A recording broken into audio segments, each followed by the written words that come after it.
Now, we already know that, the Ptah, according to, many of our African mythologies, and what a magicians. Because they live, and the reason why, because they were associated with medicine, and medicine and magic, go hand in hand.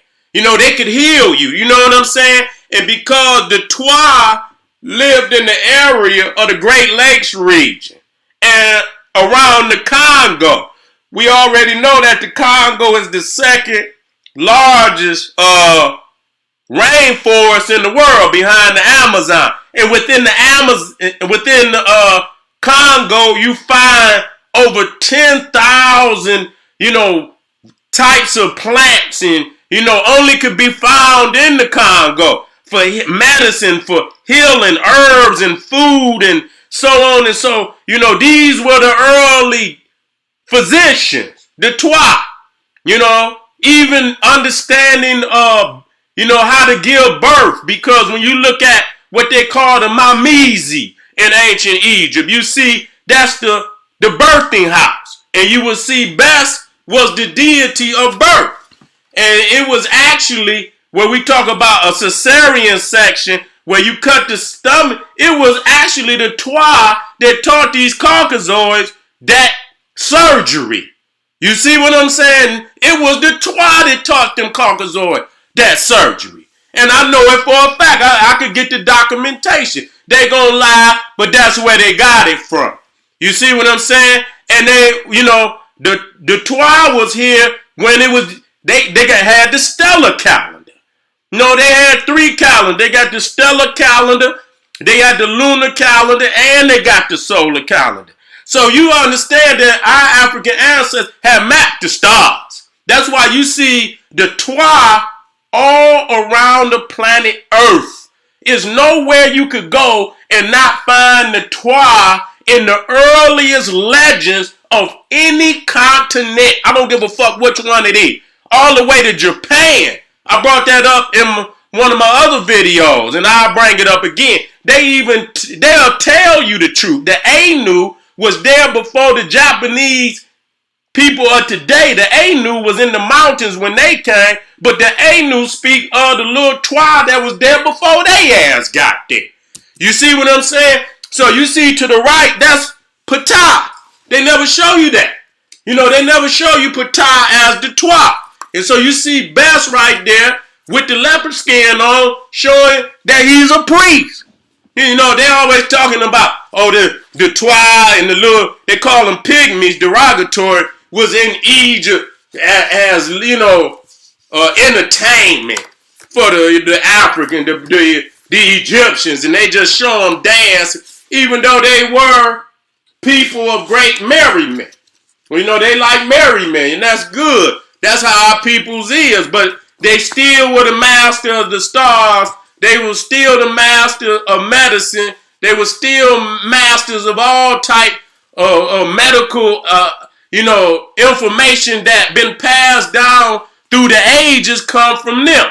So you see, when you talk about Egypt, just like I spoke about month, when you see month, that's 2 words. That's moon and that's thought. Thoth, which is Tahuti, and Tahuti was the deity of the moon in ancient Egypt, the crescent moon, to be more specific. So when you look at Egypt, you see EGY and you see PT, and all you have to do is add the H, and it's Egypt Ptah. So you see, they already knew. When we talk about the Ainu and we talk about who founded Egypt, they already knew that the Ptah had come down in there and civilized all of that, all of Africa, into Europe, into Asia, even into what you call the Americas today. And so when you look at the Narma palette, okay, and Narma came from the 3rd nome of which is coming up through, that's Nubia. So we know where they came from. You see the priests, you see the cap of Ptah on their head, you see they the little Ptah, and they carrying what you call the totem poles. You see with the deities on the top, you see Heru, you see Anpu, and you see the sacred placenta of the Pharaoh to show you that they deified childbirth. You understand what I'm saying? That was also deified. And so here, this is, and I seen this for myself. I took this for myself. This was in the mastaba of Kajimani. Okay, if you go to Saqqara and you're talking about the step pyramid of Zoja, there's other pyramids in that complex. The step pyramid of Zoja is the best intact. You got the pyramid of Teti, you got the pyramid of Unis. And right around there, they got mastabas, which are one-level tombs. You know, if you look at a step pyramid, the first level would be considered a mastaba. So within that mastaba of Kajimani, you can see the twa on the wall. That's a necklace. You see what I'm saying? So they make the jewelry, all of the gold, because the gold comes from Nubia. You see what I'm saying? So again, when you look at a lot of these stories, like the leprechaun having to do with gold and, you know what I'm saying, wealth, and he loved the gold. See, that's all coming from the ancient legend of the Twa coming up out of Nubia. Okay, the children of Ptah, founders of civilization, and understand that this little Twa, Ptah, was also the god, the deity of craftsmen, ironsmith. Those, you know, the builders of the pyramid. A lot of people got to understand that the Great Pyramid Age, Khufu, Khafra, Menkaure, Zoja, Imhotep, all of that was done under the worship of Ptah. The old kingdom worship Ptah.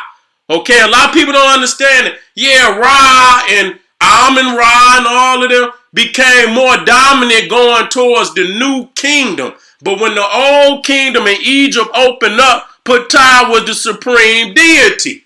See? And so people, they not trying to tell us the damn truth. Okay, because it's there right in front of your eye. And again, you see the leopard skin. That's symbolic of the priesthood. So a lot of times, if you know the symbolism, you can destroy what these motherfuckers trying to take. They telling us they're right. I seen in books where they had the little Twa dancing for like he just a little, you know, a little entertainment, a little, you know what I'm saying? This is what, like this, the circus or some shit. And this deity right there he's the head of the priesthood. He's a priest. He got the ceremonial sacrificial bowl of incense right there in his hand. So you see where the Egyptian priest right there got the understanding of the sacredness of the leopard skin from the Twa. Okay, so here it is. You see, and another thing, that Bes was also a warrior deity. Okay, I don't know if I put it in there, but many times they show him holding a sword and a shield. Okay, I tried to put it in, but I was moving too fast. So this is this ugly ass muff, and so they gonna lie and no God. See, the thing is, once you understand genetics, the African race is the only race on planet that got a segment of short people. Other people have dwarfs. Now, I put it in there, dwarf, only for shock value. You know, a lot of people, oh, this mystical, magical. If I put Twa in there, they're not going to understand what it is. The correct term is Twa. They are not pygmies. They are Twa people. Okay? And many times they were called Anu. And you know what I'm saying? And so if you go off in history, you can see, you know, you might hear the term Anu or you might hear the term Twa. But, you know, we didn't have dwarf. See, a dwarf is just like a genetic defect. You see what I'm saying? It's not a segment of the people. You know, when you go to the Congo, it's thousands, tens of thousands. You know what I'm saying? A Twa, where a dwarf is a single